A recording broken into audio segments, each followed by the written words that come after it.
ॐ अस्मद्गुरुभ्यो नमः। आपदामुपहर्तारं दातारं सर्वसम्पदां लोकाभिरामं श्रीरामं भूयो भूयो नमाम्यहम्। मनोजवं मारुततुल्यवेगं जितेन्द्रियं बुद्धिमतां वरिष्ठं वातात्मजं वानरयूथमुख्यं श्रीरामदूतं शिरसा नमामि। जय श्रीमन्नारायण। श्रीमद्रामायणे सुन्दरकाण्डे अधा 27 सर्गः। त्रिजटस्वप्नवृत्तान्तम्। इत्युक्ता सीतया घोरा राक्षस्यः क्रोधमूर्च्छिताः काश्चिज्जग्मुस्तदाख्यातुं रावणस्य तदस्विनः। इत्युक्ता सीतया घोरा राक्षस्यः क्रोधमूर्च्छिताः काश्चिज्जग्मुस्तदाख्यातुं रावणस्य तदस्विनः। ततः सीतामुपागम्य राक्षस्यो घोरदर्शनः पुनः पुरुषमेकार्धम् अनर्धार्धमधाब्रवन् अद्येदानीं तव नार्ये सीते पापविनिश्चये राक्षस्यो भक्षयिष्यन्ति मांसमेतद्यथा सुखम्। सीतां ताभिरनार्याभिः दृष्ट्वा संतर्जितां तदा राक्षसी त्रिजटा वृद्धा शयानावाक्यमब्रवीत् आत्मानं खाददानार्यां न सीतां भक्षयिष्यथा जनकस्य सुतामिष्टां स्नुषां दशरथस्य च स्वप्नो हृद्यमया दृष्टो दारुणो रोमहर्षणः राक्षसानामभावाय भर्तृरस्याभवाय च। एवमुक्ता त्रिजटया राक्षस्यः क्रोधमूर्च्छिताः सर्वा एवाब्रुवन्भीतां त्रिजटां तामिदं वचः कथयस्व त्वया दृष्टः स्वप्नोऽयं कीदृशो निशि। तासां श्रुत्वादुवचनं राक्षसीनामुखाच्युतम् उवाच वचनं काले त्रिजटा स्वप्नसंश्रितम् गजदन्तमयीं दिव्यां शिबिकामन्तरिक्षगां युक्तां हंससहस्रेण स्वयमास्ताय राघवः शुक्लमाल्यां वरधरो लक्ष्मणेन सहागतः। स्वप्ने चाद्यमया दृष्टा सीता शुक्लाम्बरावृता सागरेण परिक्षिप्तं श्वेतं पर्वतमास्थिता रामेण सङ्गता सीता भास्करेण प्रभायधा। राघवस्य मया दृष्टः चतुर्दन्तं महागजम् आरूढशैलसङ्काशं चचार सह लक्ष्मणः। ततस्तौ नरशार्दूलौ दीप्यमानौ स्वतेजसा शुक्लमाल्याम्बरधरौ जानकीं पर्युपस्थितौ। ततस्तस्य नगस्याग्रे ह्याकाशस्तस्य दन्तिनः भर्त्रा परिगृहीतस्य जानकी स्कन्दमाश्रिता। भर्तृलङ्कासमुत्पत्य ततः कमललोचना चन्द्रसूर्यो मया दृष्टा पाणिना परिमार्जति। ततस्ताभ्यां कुमाराभ्याम् आस्थितः सरयोत्तमः सीतया च विशालाक्ष्या लङ्कायावुपरिस्थितः पाण्डुरसभयुक्तेन रथेनाष्टयुजा स्वयं युहोपयातकाकुस्तः सीतया सह भार्यया लक्ष्मणेन सह भ्रात्रा सीतया सह वीर्यवान् आरुह्य पुष्पकं दिव्यं विमानं सूर्यसन्निभम् उत्तरां दिशमालोक्य जगाम पुरुषोत्तमः।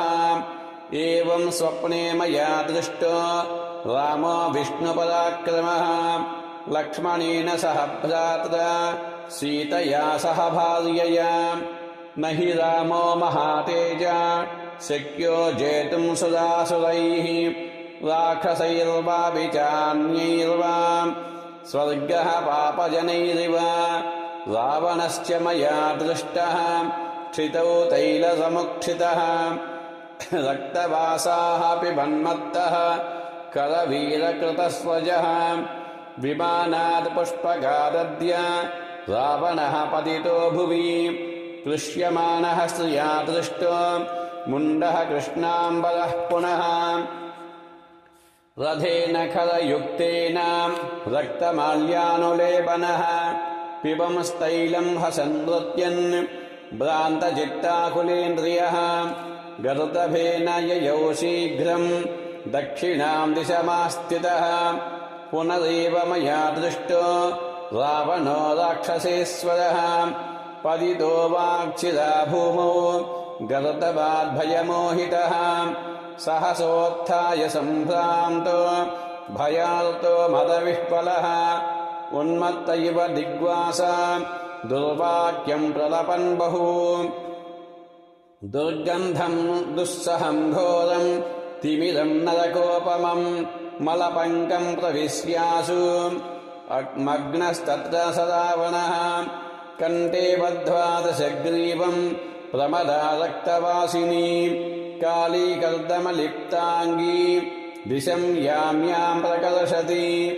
एवम् तत्र मया दृष्टः कुम्भकर्णो निशाचरः रावणस्य सुता सर्वे दृष्टास्तैलसमुत्थिताः वराहेण दशग्रीवम् सिंसुमारेण चेन्द्रजिते उष्णेन कुम्भकर्णस्य प्रयाता दक्षिणाम् दिशम् एकस्तत्र मया दृष्टः श्वेतच्छत्रो विभीषणः शुक्लमाल्याम्बरधरः शुक्लगन्धानुलेपनः शङ्खदुन्दुभिनिर्घोषैः नृत्तगीतैरलङ्कृतः आरुह्य शैलसङ्काशम् मेघस्तनितनिस्वनम् चतुर्दन्तम् गजम् दिव्यम् आस्ते तत्र विभीषणः चतुर्भिः सचिवैः सार्धम् वैहायसमुपस्थितः समाजस्य मया दृष्टो गीतवादित्रनिस्वनः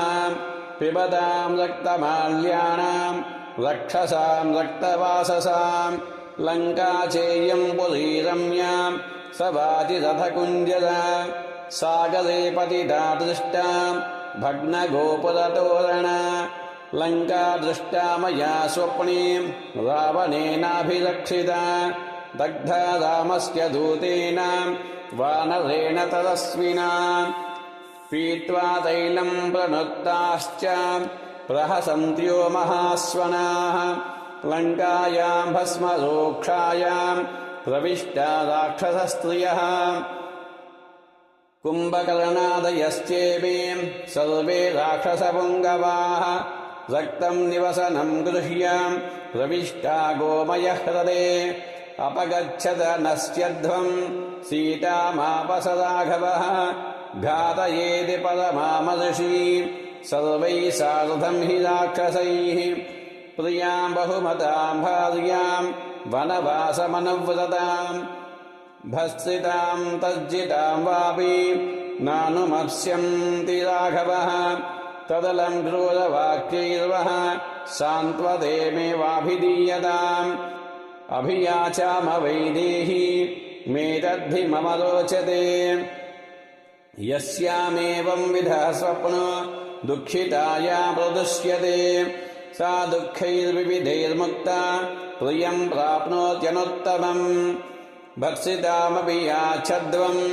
राक्षस्यः किम् विवक्षया राघवाद्धिभयम् घोरम् राक्षसानामुपस्थितम् प्रणिपातप्रसन्ना हि मैथिली जनकात्मजा अलमेषापरित्रातुम् राक्षस्यो महतो भयात् अपि चास्या विशालाक्ष्या न किञ्चिदुपलक्षये विरूपमपि चाङ्गेषु सुसूक्ष्ममपि लक्षणम् छाया वैगुण्यमात्रम् तु शङ्के दुःखमुपस्थितम् अदुःखार्हमिमां देवीं वैहायसमुपस्थिताम् अर्धसिद्धिं तु वैदेह्याः पश्याम्यहमुपस्थिताम् राक्षसेन्द्रविनाशं च विजयं राघवस्य च निमित्तभूतमेतत्तु श्रोतुमस्या महत्प्रियम् दृश्यतेजस्फुरच्चक्षुः